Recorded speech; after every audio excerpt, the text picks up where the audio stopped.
আসসালামু আলাইকুম। একটি বেবি ওয়াকার প্রয়োজন আমার, তাই অনলাইনে সার্চ দিলাম যে কীরকমের কি প্রাইস দরদাম চলে।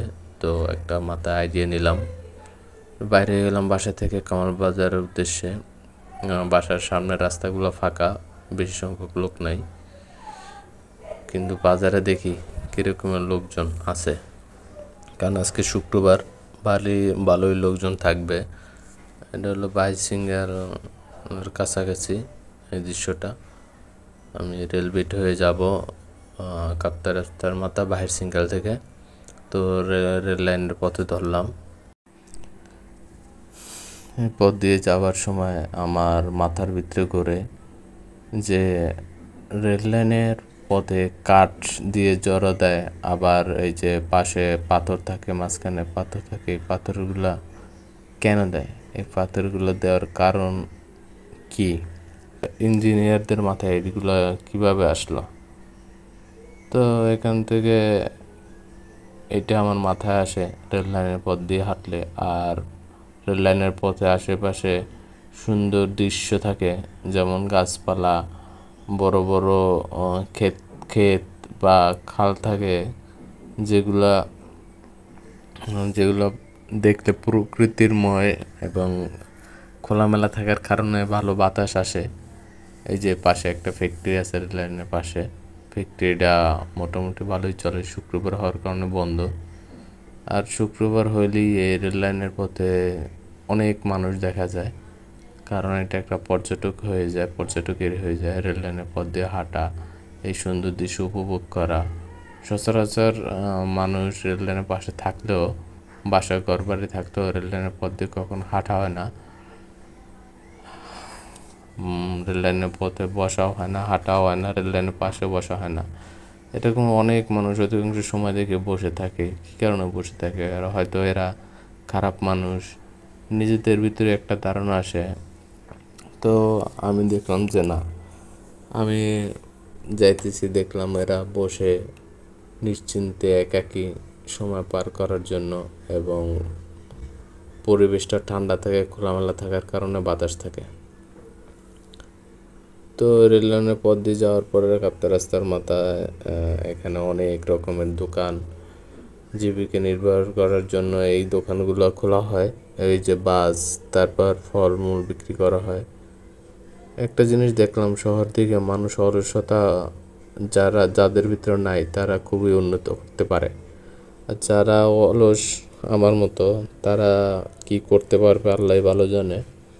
আল্লাহ হয়তো কোনো রুচি না রোজগার তো দিয়ে রাখছে, তো অবশ্যই। তো হাটে আসতে সেদিকে দেখলাম ইসলামী আন্দোলনের পিয়ার পদ্ধতির একটা সমাবেশ করছে তারা।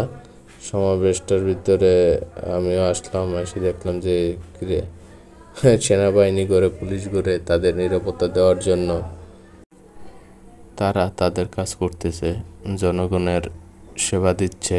কোনো জয় ঝামেলা থেকে কেউ বাধা দিতে আসলে তারা সেখানে রুখে দাঁড়াবে।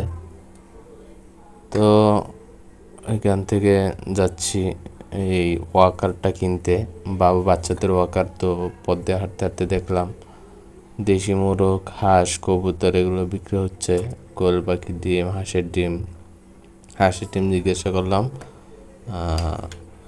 এক পিস 25 টাকা। আর কোয়েল পাখির ডিম দেখলাম 20টা 90 টাকা।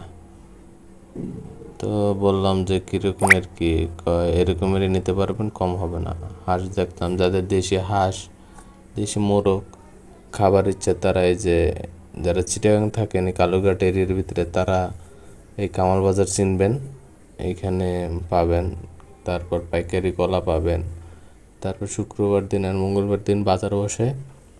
এই বাজারে দিন মাছ পাবেন, অনেক রকমের মাছ, পুকুরের মাছ, খালের মাছ, সাগরের মাছ, এবং কি কি মাছ নাম আছে, মাছেরও নাম আছে। মাছের নাম আছে বলতে আমার জানা মতে আছে, আমি হয়তো 5টা 10টা জানি, কিন্তু মাছ আছে অনেক রকম, অনেক পদের। যে ইলিশ মাছ দেখতেছেন, ইলিশ মাছের ভিতরেও কয়েক ধরনের ইলিশ মাছ, আবার কয়েক দামেরও আছে এখানে, কয়েক ধরনের, কয়েক দামের সাজা রাখছে। আবার কোন কোন অঞ্চলেরও আছে, অঞ্চল বলতে চাঁদপুর, বরিশাল, ভোলা, এদিকে আর কি। চিংড়ি মাছ আর চিংড়ি মাছ, এইখানে তো এই শহরে তো চিংড়ি মাছ খাইতেই পারতেছি না, দাম বেশি। পাওয়া হয়েছে 180 টাকা, 210 টাকা, 250 টাকা পর্যন্ত চলে যায় পাওয়া। এখানে রাস্তার মোড়ে মোড়ে পাইকারি দোকানগুলো বসে। এই যে জুতার দোকান দেখছেন বাচ্চাদের, এখানে সস্তায় বাচ্চাদের জুতা পাওয়া যায়, যেমন 80-90 টাকার ভিতরে জুতা পাওয়া যায় বাচ্চাদের। কারণ বাচ্চারা জুতো নষ্ট করে ফেলে দেখে ওয়ান টাইম এই জুতোগুলো নিয়ে, কালার আছে, সুন্দর লাগে, অল্প দিন ইউজ করে আবার এক জোড়া কিনে দেয়। বেশি দাম দিয়ে কিনে না, অল্প অল্প দাম দিয়ে কিনে ব্যবহার করে। বাজারের ভিতরে অনেক রকমের ফলমূল উঠছে, তারপর সবজি উঠছে, তারপর এখানে সব ধরনের পাইকারি বাজারও পাওয়া যায়। কি বলবো, মানুষ আর মানুষ, মানুষ আর মানুষ। কারণ আজকে শুক্রবার দেখে, কারণ সপ্তাহে শুক্রবার বন্ধ পায়, ওই একদিনই মানুষ বাজারে আসে। আর মঙ্গলবার দিন তো গার্মেন্টস মিল কারখানা খোলা থাকে, এই কারণে মানুষ মঙ্গলবার খুব কম আসে। মঙ্গলবার দিন বাজার বার, কিন্তু ওই দিন একটু কম থাকে, কিন্তু শুক্রবার সব থেকে বেশি থাকে। কারণ শুক্রবার সব গার্মেন্টস অফিস আদালত বন্ধ থাকে, তো এই জায়গায় আর হাঁটা যায় না, মানুষ মানুষের সাথে গা ঘেঁষাঘেঁষি হয়ে যায়। এখানে আবার বিশেষ করে বেশি মানুষ পাগল হয়েছে গিয়ে শুটকি কয়েক রকমের, কয়েক পদের, কয়েক জাতের, কয়েক রকমের মাছ দিয়ে শুটকি বানায় আর কি। এগুলো বেশিরভাগ কক্সবাজার ওদিকে হয়, এদিকে মানুষ পাগল এগুলোর জন্য। বিশেষ করে সিলেটি মানুষ বেশি খায়, চিটাগাঙ্গেও খায়, সিলেটি মানুষ বেশি খায়। আমাদের বরিশালের কিছু কিছু মানুষ খায়, আমার তেমন একটা পছন্দ না, আমি খাইতে পারি না। তো দেখতেই আছেন মোড়ে মোড়ে যে হার্ডওয়্যারের দোকানগুলা, তারপর ডাবের দোকান। এই যে একটা ডাবের দাম হচ্ছে আপনার 150 টাকা হয়ে গেছে এখন, 150, 120, 110, এর নিচে কোনো ডাব নেই। তো হাঁটতে হাঁটতে আসলাম, এসে এই যে বেবি ওকার দোকান পাইছি, দেখতেছে আর একটা ফ্যামিলি তার বাচ্চার জন্য ব্যাগ কিনতেছে। তো কিছুক্ষণ দাঁড়াই আমি আশেপাশে একটু ঘুরলাম। তো তারপর এখানে এই যে টাকা দিছে, বিদায় হয়েছে। এখন আমি কথা বলবো তাদের সাথে, এই যে তাদের সাথে কথা বলে এটা আমি দরদাম করব, দরদাম করে আমি নিয়ে যাব, দেখা যাক কি হয়। আমি জিজ্ঞাসা করলাম ভাই প্রাইস কত, ও বললো যে 700 টাকা। তা আমি বললাম একদম 300 টাকা দেবেন কিনা, কারণ এখানে কম দামই পাওয়া যায়। এরা যেখান থেকে আনে কম দাম আনে, কিন্তু আমাদের বরিশাল কলেজের অধিক আরও দাম বেশি। তো তারপরে দরদাম হলো, নিলাম, কারণ ও একটা বললো আমি একটা বললাম। রাগ হয়েছে অবশ্য, আমারটা অনেক ব্যবধান। তো তারপরও ম্যানেজ করে লইয়া রিক্সা নিয়ে এখন চলে আসব, হাতে আরও বাজার সদাই আছে। তো রিক্সা উঠতে না উঠতেই দেখি জাম, তারপর একটু দাঁড়ালাম, তারপর আবার আস্তে আস্তে বাসায় আসলাম। বাসায় এসে বউ দেখে তো খুশি, সাথে আবার ইলিশ মাছও আনছি, ওর বাচ্চার জন্য এটা আনছি। তো পাশে বাসার ওই আপুটা দেখতেছে যে আমি এগুলো আনছি, কি আনলাম, বলতেছে যে দাম কত। তারপর বললো যে জিনিসটা কেমন হবে, আমাকে ভালোই হবে। তাই আমি একটু দেখি ফিটিং করতে পারি কিনা বাবুর জন্য।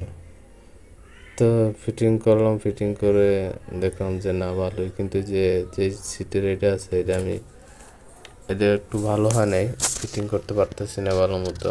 কারণ এটা ওইখান থেকে ফিটিং করে দেখে আনা অবস্থা ছিল, এর কারণে একটু আঁকা বাঁকা থাকলে বাচ্চা একদিকে কাইতে হয়ে যায়, এরকম একটু সমস্যা। তো এই যে বাবুরে এখন বসাবো, দেখবো কেমন করে বসতে চায় না, এই যে পাও দিয়ে বাজায় রাখছে, বুঝে না, পাও দিয়ে বাজায় রাখছে, এই যে বসে থাকে। ওটা আর কি একটু উঁচু হয়ে গেছে, তো আর একটু বসে থাকে, ওই যে পাও পুরোপুরি দিতে পারে না, পুরোপুরি দিতে আনতে ধরে দাঁড়া করলাম, হ্যাঁ পিছের দিকে হেলে।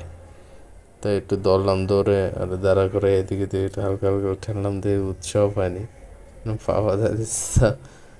ঠেলানো হইতে হেলা একটু মজা পেত। এখন পা দিয়ে ওই নিচের যে বসছে ওইটা আমার ছুটে ফেলতে হবে, কারণ হ্যালো ও দাঁড়াইতে পারবে, কিন্তু ও তো নিজ পায়ে দাঁড়াইতে পারে না। যদি দাঁড়া করে হ্যালো ও পিছিয়ে দিকে চলে যায়, যে আবার দম করে টাক খেলে আবার কান্দে, এই কারণে আর কি ওটা ছুটাইতেছি না। আর কদিন যাক, তারপর ছুটাবো।